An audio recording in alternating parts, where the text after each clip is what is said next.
Everybody has their opinion, right, about how this season has gone and what should have gone differently or what's going right.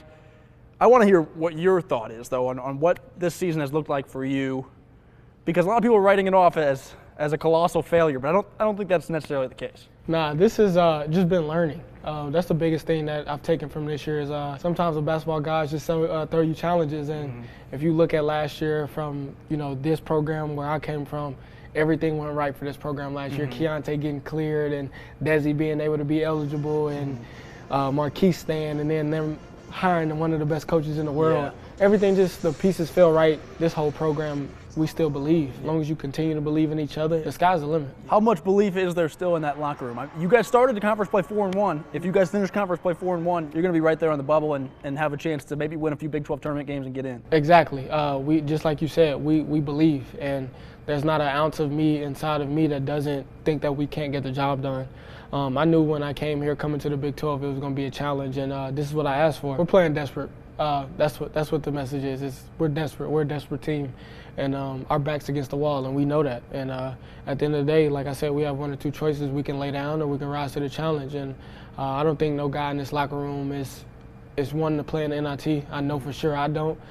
It's not a knock on the NIT, of course, but I just know guys that have a bigger picture. I believe in Coach Tang wholeheartedly, and I know he believes in us, and I think we're going to get the job done. Is that when you thrive? You talk about playing desperate. Seems like that's when we've seen you step up in the second half, when there's no time to scheme something up. I think I've always been that way. I know a lot of people think I try to wait till the second half, but that's not the case. Every game we play from here on out is the second half for me, and that's been my message to the guys in the locker room on the floor is if we go down, we're going to go down swinging. Empty the tank, pour everything you can into each other. If you don't score in the first half, people say he's not doing anything in the first half, and then if you force it and then you miss a bunch of shots, it's difficult to not go too far one way or the other. People who understand basketball at this level, they get it. Right. And so I try not to worry about what people are saying. I don't even have Twitter anymore. The approval of my coaches and my teammates, that's all that really I worry about.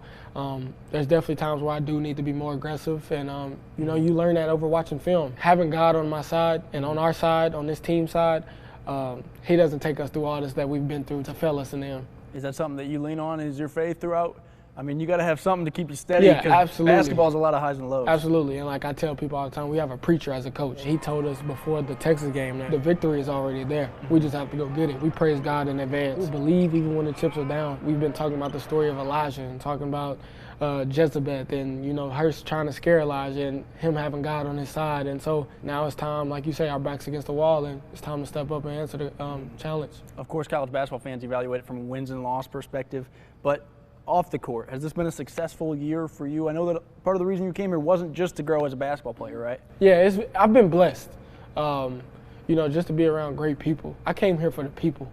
The other things outside of that was just another blessing. But to be around these people, I'll have relationships with that staff long after I'm done playing basketball at Kansas State. That's the one thing I hate is that I don't get 2-3 years with them, with our students, with our fans. I wish I had more time with them, and why I still walk around with a smile on my face, and why people say, like, why is they still dancing in the tunnel? Because I don't get this back. I don't get this time back, and so I cherish it so much. I'm so thankful to be here, so thankful to have this opportunity to wear that Wildcat uniform. Like September feels like 6 years ago, right? Sure. How much of a challenge was it? I'm not asking you to dive into this, but losing Naquan Tomlin, losing Quez Glover, I mean, those were guys that you guys had planned on playing instrumental roles on this team, and all of a sudden you got to just kind of change everything and move on without them.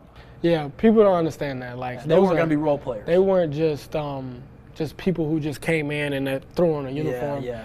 Even outside of the basketball thing, me and Naquan still talk every other day. We just FaceTime the other night. Like, that's a brother I love dearly as a human being, not just as a basketball player. It wasn't as easy as people think to just pick up and go on and be like, I got to leave my brother behind. But at the same time, I have 14 other ones that I had to think about. And the same thing with Quez. We thought we were getting him back after Christmas, and for him to come in one weight room session and his knee just goes like that, it changes everything. I think guys have stepped up to the challenge. Dorian Finister has stepped up. RJ in practice has stepped up. Day-Day, you asking a freshman to play huge minutes in Big 12. I like to say that nobody has a shorter memory than college basketball fans. The only people who might is college football fans. Right. People quickly forget about how good last year was for this program.